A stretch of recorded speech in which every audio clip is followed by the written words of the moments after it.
Rainbow series. Welcome. My intention is to clear our heart, right? And have rainbows, like rainbow light streaming from your heart. Now, Yeshua has a lot of names. We're going to go over that in the next series. More names for Yeshua. So keep your ears open and your eyes, right?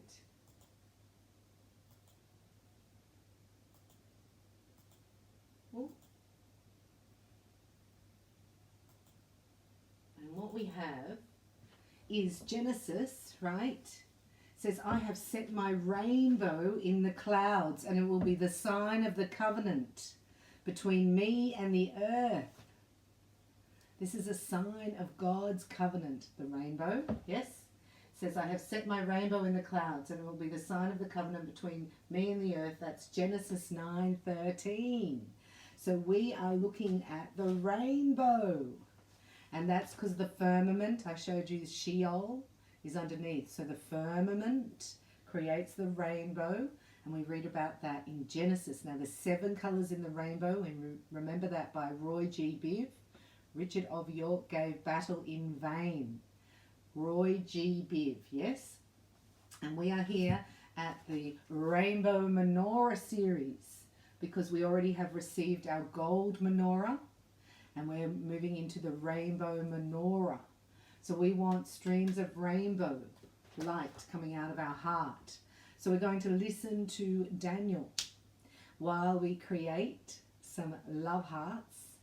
And I'm going to also fill in a few bits of the rainbow because it's so important. Now, yesterday, I went to Coles. And look, Coles is of the alphabet. They're LGBT Coles. Because look what's missing here. What's missing?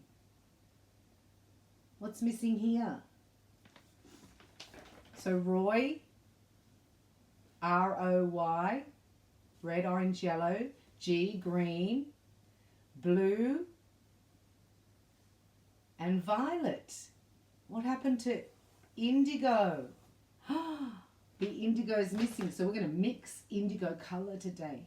And I'm going to put it into a dichromion. If you're not a Reiki master yet, you need to get this soul healing into your auric field, into your crown chakra, and receive the crown seal. And open your channel for 1,000 volts at level 3. Congratulations, all masters of the light. So I'm going to show you something here regarding that because this is, it's called the Watchman. He's called the Watchman, right? Channel. And this is pretty funny. He finds different things. And 25% are gender diverse. Many believe being accepted as a furry has helped them accept their sexuality and gender identity. And now activists are pushing for acceptance of furries to be part of Club Alphabet. As Pink News reports, furry isn't a sexuality or gender, but there is an overlap between the LGBTQ+ community and the furry fandom. If there's one thing to know about their community, it's that there is a beautiful breadth of creativity and inclusivity that has helped many to get to know themselves better. The co-founder of the International Research Project, I can't say that word. Nobody can. I don't think so. They say there's a... Biden can? That's the one word he got. And while many deny there's anything sexual about dressing up like a giant fox, one 2019 study found almost all were driven by some degree of sexual motivation. So will LGBTQIA+ include an F now for furry? Who knows, but imagine where all this is headed. Romans chapter 1 tells us God has revealed to mankind that he is the creator of all things, and that he has made it known to mankind that they are without excuse through his creation that he exists. God demands that we worship him and recognize him as the creator. And when a society does not glorify him as God, he gives them up to 3 phases of judgment. Romans 1 verse 24 says, Therefore God also gave them up to uncleanness and the lust of their hearts. The first phase of judgment is an impure heart. The second phase of judgment is of the body, verses 26 and 27. For this reason God gave them up to vile passions. For even their women exchange the natural use for what is against nature. Likewise also the men, leaving the natural use of the woman, burned in their lust for one another, men with men committing what is shameful, and receiving in themselves the penalty of their error which was due. The third phase of judgment is in verse 28. And even as they did not like to retain God in their knowledge, God gave them over to a debased mind, to do those things which are not fitting. First, the heart is rotten, then the body follows, and then the mind goes. The moral law of God written on the heart has literally been stomped out and replaced with cultural immorality. We're bringing it back. Look, we're bringing back the rainbow. Look, we're bringing it back.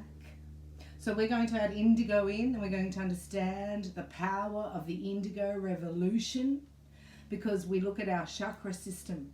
And where is the indigo? It's our third eye. It's your connection to God, right? So there's a lot going on in the rainbow. I'm just going to do a little bit of a memory. With the red, orange, yellow, we've got our rainbow. We've also got the feasts, right? The feasts are in the rainbow that we celebrate. Passover, unleavened bread, right? The first fruits, harvest weeks, trumpets, atonement, and then tabernacles. So we've been keeping the feast times here at the Heart Dwellers Lounge. Congratulations. And those of you who have received your holy menorah at Vimeo, right, that's where you receive the anointing of the promise, of the covenant. That's the covenant. I didn't realize that. And then we received our Sacred Heart of Jesus, and that's the blessing of the covenant that Abraham gave to Joseph, and then he called him Israel. And Israel means us. He changed the name. Now we're going to listen to a prayer as we mix the indigo color. So what's the indigo color? If it's your third eye, it's between violet and blue. Yes? So it's between speaking what you receive in your crown chakra, your connection to source. This is missing. There's no connection here to God. God is in your third eye. How amazing. Have I got this on public? Or are we in the Heart Dwellers Lounge? Let me know. So we're looking at the rainbow also for all those festivals, right? For the final judgment comes. So the Passover is Egypt, right? So we escaped from Egypt. God tells you that in Exodus. That's the red blood on the door of the appointed time, the Passover. And we are really scheduled to have a look at when God, right, ends his covenant. He ends it in tabernacles, but he's reversed it. He showed me. He's going to go backwards, and he's going to seal it down at Passover. Passover. There was darkness. Did you know that? When Jesus, just before he died, there was darkness. Days of darkness. And it was Passover when Jesus passed on the cross. Then he's got the world rulers here, right? The orange is Syria. The yellow is Babylon, right? This is his 7,000 years of creation. Have I got this on private?